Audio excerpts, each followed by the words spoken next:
सरकार द्वारा चलाए गए महाराजस्व अभियान के बावजूद प्रदेश की आर्थिक राजधानी इंदौर में जिला प्रशासन अभी आधा लक्ष्य भी हासिल नहीं कर पाई है।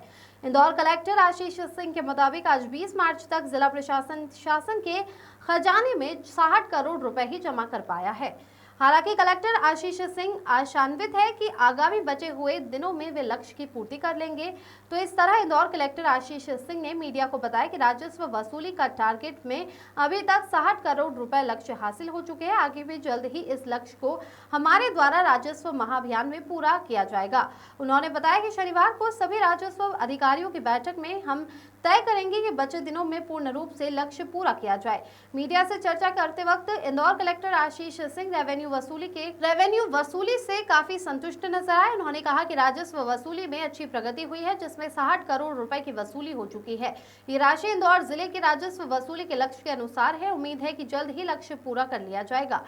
कलेक्टर आशीष सिंह ने राजस्व अधिकारियों को निर्देश दिए कि वे राजस्व प्रकरणों का समय पर निपटारा करें, बकाया राशि की 100% वसूली सुनिश्चित करें। इसके अलावा उन्होंने अवैध खनन, उत्खनन और परिवहन के खिलाफ कार्रवाई करने और अर्थदंड वसूलने के निर्देश भी दिए हैं। इस प्रकार इंदौर जिले में राजस्व वसूली के क्षेत्र में अच्छी प्रगति हो रही है। कलेक्टर आशीष सिंह के निर्देशानुसार राजस्व अधिकारी अपने काम को पूरा करने में जुटे हुए हैं। Bureau report.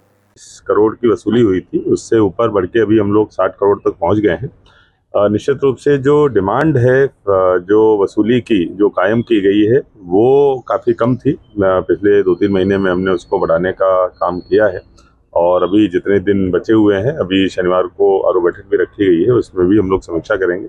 हम लोग कोशिश करेंगे जितने बचे हुए दिन हैं उसमें अधिक से अधिक वसूली की। सर, मेट्रोपॉलिटन विजन को लेकर सुझाव आमंत्रित किए गए अलग अलग जिलों के माध्यम, किन जिलों से आया और किस तरह की क्या कुछ उनकी? देखिए, अभी किसी भी जिले से इस तरीके का कोई प्रस्ताव प्राप्त नहीं हुआ है लिखित में। जो प्रक्रिया तय की गई थी कि पहले एक बार सीओ आईडीए को वो सारे प्रस्ताव दिए जाएंगे और उसके बाद उनके द्वारा हमारे समक्ष में रखे जाएंगे। तो अभी सीओ आईडीए के स्तर पर वो चीज़ चल रही है परीक्षण की। उसके बाद जब हमारे पास में आएंगे उस पर फिर शासन को अंतिम निर्णय के लिए भेजा जाएगा। देवास से आया है सर कुछ?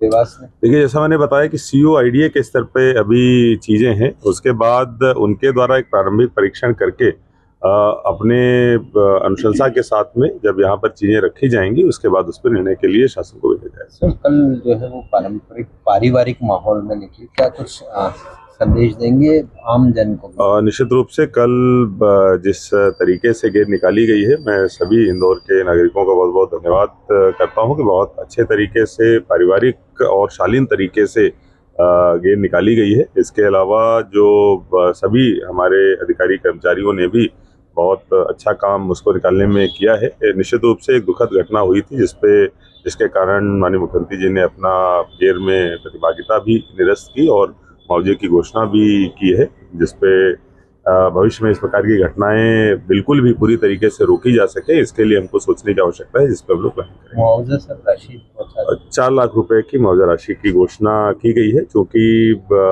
जो चिन्हांकन है वो कल थोड़ा शाम को हो पाया, इसीलिए आज राशि दी जाएगी। महापौर जी की मैसेज भी घायल हुई थी। और देखिए, निश्चित रूप से कुछ 1-2 इस प्रकार की घटनाएं हुई हैं और उनसे हमको सीख लेने की आवश्यकता है। भविष्य में इस प्रकार की चीजें बिल्कुल भी ना हो, इसके लिए जो भी इंतजाम है वो किए जाए। सावेर के ईंट भट्टे पे बंधुआ मजदूर की शिकायत आई, जिसमें आपने एक जांच कमेटी भी गठित की। टीम को भेजा गया है। जैसे ही आज या कल में उसकी रिपोर्ट आती है, चूंकि जो शिकायत है उसकी जांच की जानी आवश्यक है, हमने टीम भेज दी है। जैसे ही टीम की रिपोर्ट आती है वैसे इस पर आगे कार्रवाई की जाएगी। 17 को कार्रवाई करने के बाद पटवारियों ने सीमांकन करना बंद कर दिया है। देखिए, ऐसा नहीं है। जो 17 पटवारियों के खिलाफ हमारी विभागीय जांच है वो चालू हो गई है। पटवारियों की तरफ से ये एक चीज़ आई थी कि मशीनों की संख्या, जो मशीनें हैं सीमांकन की, वो कम संख्या में है, जिसके कारण कुछ प्राइवेट मशीनों से काम कराना पड़ता है, जिस हेतु जो प्राइवेट से राशि की कुछ मांग की जाती है, तो कई बार ये शिकायत आती है कि पटवारियों के द्वारा राशि की मांग की जा रही है। निश्चित रूप से मशीनें बढ़ाए जाने की आवश्यकता है, इस हेतु हमने शासन को पत्र भी लिखा है। 4 मशीनें जो खराब हैं उनको सुधरवाया भी जा रहा है। हमारा एक जो प्रस्ताव है कि हम प्राइवेट तरीके से भी सीमांकन को शासकीय प्रक्रिया के तहत करवा सकें, उस हेतु जो प्रस्ताव हमारा भेजा गया है शासन को, हम लोग कोशिश कर रहे हैं बहुत जल्दी वहां से रेट अप्रूव हो जाए, जिससे कि ये सारी जो शिकायतें हैं वो पूरी तरीके से खत्म हो जाए।